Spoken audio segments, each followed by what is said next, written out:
बचाने के लिए तो आप सभी लोग आ जाओगे कि नहीं ये मुसलमान के ऊपर अत्याचार हो रहा है, माइनॉरिटी को दबाया जा रहा है, लेकिन वही माइनॉरिटी जब क्राइम करता है तब सर आप लोग तुष्टीकरण की राजनीति खेल नहीं, ये बात तो है, जब माइनॉरिटी क्राइम करेगी तो उसका सपोर्ट क्यों? एक ही कर रहे हैं, इंसानियत के इस्लाम के खिलाफ हैं लोग, जो भी कर रहे हैं, जो भी हिंदू कर रहे हैं सनातन धर्म के खिलाफ हैं। ऐसे लोग कोई धर्म में नहीं आते, ये सिर्फ और सिर्फ पॉपुलैरिटी का नाम लेते हैं।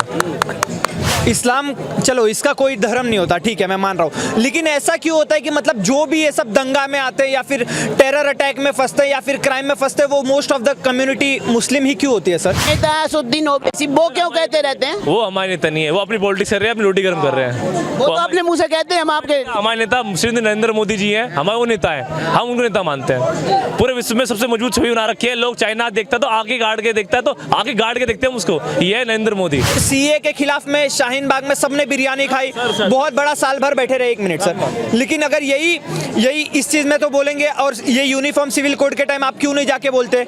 यही शरिया के लिए आप क्यों नहीं धरना प्रदर्शन करते कि शरिया कानून लागू होना चाहिए? क्यों? क्योंकि उसमें आपका नुकसान होने लग जाएगा, आपके भी हाथ कटेंगे। सबसे ज्यादा चोर, सबसे ज्यादा क्रिमिनल इसी कम्युनिटी से बिलोंग करते हैं, तो सबसे ज्यादा इसी में लोग मरेंगे, तो इसके विरोध में भी तो आपको बोलना चाहिए ना सर। रामनवमी पे जो घटना हुई है ना, इनके हाथ काट देने चाहिए।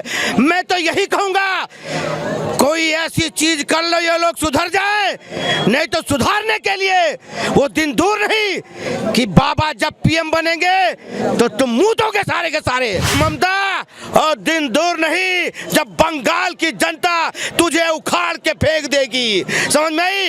ये जो बांग्लादेशी मुसलमान बंगाल में बसे हुए हैं ना, इनको संभाल ले, नहीं तो वहां अधिकतर लोग हिंदुस्तान से प्यार करने वाले भी लोग हैं। मैंने सीधा सा सवाल पूछा, क्या आपके किसी भी जुलूस पे हिंदूवादी संगठनों ने पथराव किया? हाँ या ना में आंसर दो बस। हिंदू धर्म में सनातन धर्म ये इजाज़त नहीं देता कि किसी की आप चीज़ों पर मारो, या फिर कुरान या इस्लाम ये इजाज़त नहीं देता किसी में। ये लोग सिर्फ ना किसी धर्म से होते हैं। भटकाओ मत सवाल को। मैंने कहा हिंदू संगठनों ने किसी भी मीठी ईद के जुलूस पे, किसी भी बकरा ईद के दिन, किसी भी इस्लाम वाले त्यौहार पे पथराव की घटना की? आप हाँ या ना में जवाब दो, बाद में आगे का सवाल मैं शुरू करूँ। हिंदू संगठन ऐसा नहीं करते। हाँ, नहीं करते ना सनातन धर्म इस चीज़ की इजाज़त देता है। फिर रामनवमी के दिन कैसे पथराव होता? लोग मुसलमान नहीं थे, वे लोग फर्जी लोग थे। और जो टोपी पहने लोग दिख रहे थे वो फर्जी टोपी पहने। हम रमजान से हम खुद टोपी पहन के रामनवमी का हम सहयोग सपोर्ट करा है, उनका स्वागत करा है। हम भी तो मोमडन हैं। आप मोमडन हो, फिर बंगाल के मोमडन कौन है? बड़ोदरा के मोमडन? वो राजनीति होती है, संभाजी नगर के मोमडन? सिर्फ वोट दहल का होता है कि बीजेपी किसी तरह सियासत में ना आए, सिर्फ एक ये रणनीति साजिश होती है पूरी पूरी। एक सवाल मेरा, ताहिर हुसैन को जानते होंगे दिल्ली वाले पार्षद, वो कह रहे थे बेगुनाह है, आम आदमी पार्टी कह रही थी बेगुनाह है, अब गुनाहगार निकले। अब मुस्लिम समाज से अगर गुनहगार निकलता है तो उसका इल्जाम किस पे दोगे आप? कोई भी समाज से गुनाहगार निकलता सजा कड़ी से कड़ी सजा दी जानी चाहिए, क्योंकि उसने अपने धर्म या अपने इंसानियत से ऊपर उठ के काम करा है। तो फिर आपने ये बात क्यों कही कि वहाँ जो दंगे हुए वो लोग मुस्लिम नहीं थे? जब ताहिर हुसैन ने दंगे किए थे तब ताहिर हुसैन के लोग भी यही कह रहे थे वो लोग मुस्लिम नहीं। जो इंसान अपने धर्म पे है, जो इंसान अपने धर्म को मानता है, वो ये काम नहीं करेगा। क्या कहेंगे, आप कुछ कहना चाह रहे थे? देखो सर, इन्होंने अभी बोला कि वो जो भी पत्थरबाजी करते हैं वो मुसलमान नहीं है, ठीक है ना? तो मतलब मानते नहीं है। क्यों नहीं मानते सर? अगर वही उसी में से किसी को अरेस्ट कर लिया जाता है तो पूरी की पूरी मुस्लिम कम्युनिटी आ जाती है उसको बचाने के लिए। अभी मैं देख रहा था कि संभाजी नगर में जब अहमदाबाद में जब पुलिस गई उनको पकड़ने के लिए, तो फिर बहुत सारी मुस्लिम महिलाओं ने भी उसका विरोध किया। बहुत सारी मुस्लिम महिलाओं ने उसका विरोध किया कि नहीं इनको मत लेके जाओ, रमजान चल रहा है। तो बचाने के लिए तो आप सभी लोग आ जाओगे कि नहीं ये मुसलमान के ऊपर अत्याचार हो रहा है, माइनॉरिटी को दबाया जा रहा है, लेकिन वही माइनॉरिटी जब क्राइम करता है तब सर आप लोग तुष्टीकरण की राजनीति खेल। ये बात तो है, जब माइनॉरिटी क्राइम करेगी तो उसका सपोर्ट क्यों? एक हमारे अल्पसंख्यक के प्रदेश क्षेत्रीय अध्यक्ष थे रिजवान मीर, शालीमार गार्डन साहिबाद में उनके ऊपर इतनी मारपीट हुई है कि उन्हें खून खान कर दिया है। हमने मुस्लिम समाज के लोगों ने उन्हें मारा था, किसी विज्ञापन की लड़ाई होगी थी, सब पे 3 साथ हमने लगाई, जेल भिजवाया। हमने खुद अपने लोगों को, अपने मुसलमानों को जेल भिजवाया। जो चीज़ गलत है वो गलत है, जो गलत करेगा वो दोषी अपना अपराध कबूल करेगा। तो बंगाल में जो घटना हुई हावड़ा में, आप कहते हो ना वो गलत है, और जो भी कर रहे हैं इंसानियत के इस्लाम के खिलाफ हैं लोग, जो भी कर रहे हैं, जो भी हिंदू कर रहे हैं सनातन धर्म के खिलाफ हैं। ऐसे लोग कोई धर्म में नहीं आते, ये सिर्फ और सिर्फ पॉपुलैरिटी का नाम लेते हैं। इस्लाम, चलो इसका कोई धर्म नहीं होता, ठीक है मैं मान रहा हूँ, लेकिन ऐसा क्यों होता है कि मतलब जो भी ये सब दंगा में आते हैं या फिर टेरर अटैक में फंसते हैं या फिर क्राइम में फंसते हैं, वो most of the community Muslim ही क्यों होती है सर? सर एक्चुअली मुस्लिम लोग जल्दी ही बहकाए में आ जाते हैं। ये थोड़े एक अनएजुकेटेड पर्सन होते हैं। इनको एजुकेट की सबसे मेन वर्ड जो कुरान में आयत उतरी है, पहली उतरी इकरा। इकरा जो कुरान की पहली आयत उतरी, इकरा होती है, इकरा मतलब पढ़ो, लेकिन मुसलमान पढ़ नहीं रहे। ये लोगों की बातों बहकाए में आके अपने आप को माइनस कर लेते हैं। बहकावा किसका?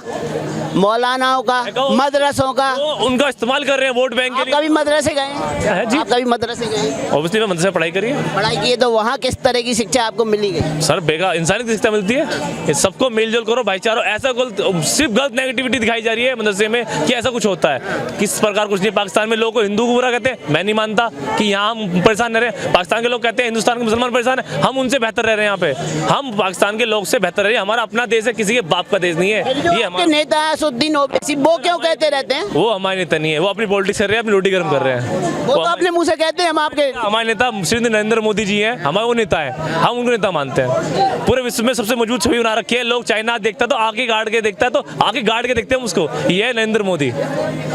तो आप क्या कहना चाहेंगे 2024 में इलेक्शन को किस तरीके से देखते हैं आप? सर 2024 में नरेंद्र मोदी जी आने चाहिए, क्योंकि जिस हिसाब से उन्होंने छवि बनाई है। लेकिन थोड़ी थोड़ी जगह नरेंद्र मोदी जी थोड़ा या योगी जी अपना भाषण दें तो ये चीज़ें खत्म हो सकती है। हिंदू मुसलमान कर रही है। हम यहाँ वोट देंगे तो सिर्फ डेवलपमेंट के ऊपर देंगे। मोदी योगी ने इतना काम करा रखा है, अब जो काम के ऊपर वोट मांगे ना तो हिंदू मुसलमान से ऊपर उठ के वोट मिलेगी। प्रेस कॉन्फ्रेंस कर रही है, आपका काम है, वो भी उनका काम रोटी सेक रहे हो, वो उल्टा जवाब नहीं देंगे तो उनकी रोटी कैसे सीखेगी? आपको लगता है ममता बनर्जी रोटी सेक रही है? सर ऑब्वियसली कोई भी इंसान हो, जो इंसान एक दूसरे को भड़का रहा है रोटी सीखता है। अपनी राजनीतिक दल ऐसा रोटी सीखते हैं क्या? इसमें कोई भी हमारी पार्टी बीजेपी हो या सपा हो, कांग्रेस हो, कोई भी पार्टी हो, जो एक दूसरे को भड़काता है वो रोटी सीखता है अपनी। सिर्फ किसान, आज बारिश पड़ रही है, किसानों के बारे में कोई सोचेगा? किसान बस से बदतर हालत में पड़े हैं, उनके बारे में कोई सोचेगा? किसान के घर जाकर देखो आत्महत्या करने तैयार है, लेकिन फिर सपोर्ट सरकार देगी उन्हें। मैं ये सर से एक चीज़ जानना चाहता हूँ, यूनिफॉर्म सिविल कोड आना चाहिए सर?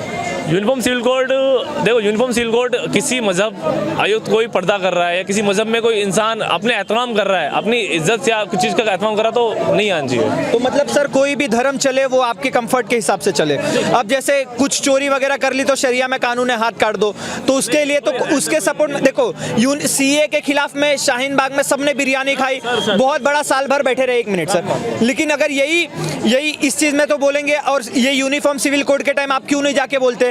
यही शरिया के लिए आप क्यों नहीं धरना प्रदर्शन करते कि शरिया कानून लागू होना चाहिए? क्यों? क्योंकि उसमें आपका नुकसान होने लग जाएगा, आपके भी हाथ कटेंगे। सबसे ज़्यादा चोर, सबसे ज़्यादा क्रिमिनल इसी कम्युनिटी से बिलोंग करते हैं, तो सबसे ज़्यादा इसी में लोग मरेंगे, तो इसके विरोध में भी तो आपको बोलना चाहिए ना सर। क्रिमिनल हर बिलोंग से कम्युनिटी करते हैं, जो इंसान इस धर्म से अलग होता है कम्युनिटी। आपने ये धागा पहन रखा है, आपने सिविल कोड क्यों अलग पहन रखा है? क्यों अलग पहन रखा है? उसकी आपकी अपनी पहचान है, आपकी अपनी पर्सनल चॉइस है। तो हर इंसान की अपनी पर्सनल चॉइस है, वो इंसान पहने कैसा रहे कैसा खाए, वो उसकी अपनी मानव अधिकार है। ये अधिकार हमें देते हैं। तो मानव अधिकार के नाम पे सर दूसरों के मानव अधिकार का हनन नहीं होना चाहिए ना सर? कि आप भी बुर्का पहनिए, जो बुर्का पहननी है तमाम करिए। हाँ, गलत बुरखे में गलती हो रही है, ये बुरखे में थोड़ा प्रोटेक्शन देनी चाहिए।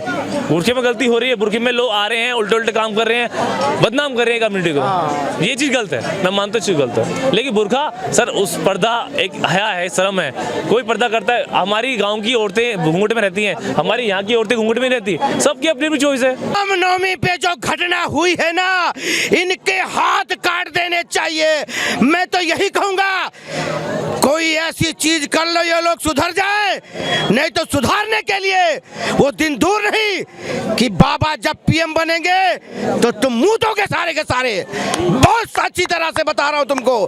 ये बंगाल में भी एक नाथ शिंदे, तुमको अगर नहीं संभालना आ रहा है ना, इस्तीफा दे दो इस्तीफा। अरे तुमको अपने किसी धर्म को हम टारगेट नहीं कर रहे, ना किसी धर्म को लेकर चल रहे, पर कम से कम रामनवमी पे पत्थर चलाने वालों पे कम से कम उसके तो हाथ काट दिए जाते, या उनकी नकल क्यों नहीं करते हो? क्यों नहीं योगी बाबा जैसे काम करते हो? क्यों नहीं योगी बाबा जैसा शासन करते हो? करोगे तभी ये डरेंगे, नहीं तो नहीं डरेंगे। गुनाह करने वाला कोई भी क्यों ना हो, किसी भी धर्म का क्यों ना हो, किसी भी धर्म को टारगेट नहीं कर रहा हूं, पर किसी भी धर्म के ऊपर उंगली नहीं उठना चाहिए। और तुम जो उठाए हो ये गलत किए हो, सरासर गलत है ये। और ममता, और दिन दूर नहीं जब बंगाल की जनता तुझे उखाड़ के फेंक देगी, समझ में आई? ये जो बांग्लादेशी मुसलमान बंगाल में बसे हुए हैं ना, इनको संभाल ले, नहीं तो वहां अधिकतर लोग हिंदुस्तान से प्यार करने वाले भी लोग हैं। ये गलत है। एक चीज बताओ, रामनवमी किसी भी गली से जाए या किसी रास्ते में क्या क्या पड़ता है तो हम ये सोच के जाए, अपने ही भारत में रह के ये सोचे कि इस गली में मत जाना मंदिर है, इस गली में मत जाना मस्जिद है। ये नहीं होना चाहिए, ये गलत किया है। ये क्यों नहीं कहती है पत्थर क्यों मारा, ये क्यों नहीं कहती है कि कम से रामनवमी की जुलूस निकल रहा था। ममता ने किया, ममता ने कभी मुर्शिदाबाद में हो रहा है दंगा, कभी क्या नाम है नदिया डिस्ट्रिक्ट में हो रहा है, कभी मेदिनीपुर जिले में हो रहा है, इलाके में हो रहा है। अरे यार कब तक ये करेंगे ये लोग पॉलिटिक्स के लोग। अरे तुम वो दिन दूर नहीं है, मैं अभी भी कह रहा हूँ वो दिन दूर नहीं, तुम्हें उखाड़ के फेंक देगी वहां की जनता। तुमको बता रहे हैं बहुत अच्छी तरह से, मैं बता रहा हूँ सुधर जाओ, नहीं तो सुधारने पे आ गए जिस दिन बंगाल की जनता, उस दिन तुम्हें कंगाल करके छोड़ेगी। बता रहा हूँ मैं, दूर नहीं है कि जिस दिन बाबा जी का शासन आ जाएगा ना, उस दिन बंगाल भी सुधर जाएगा। और जिस दिन बाबा जी पीएम की सीट पे यहाँ नरेंद्र मोदी की जगह बैठेंगे, पूरा हिंदुस्तान सुधार देंगे। जितने पत्थर मारने वाले ये पता नहीं कहाँ चले जाएंगे, इनका तो पता ही नहीं लगेगा ये गए कहाँ।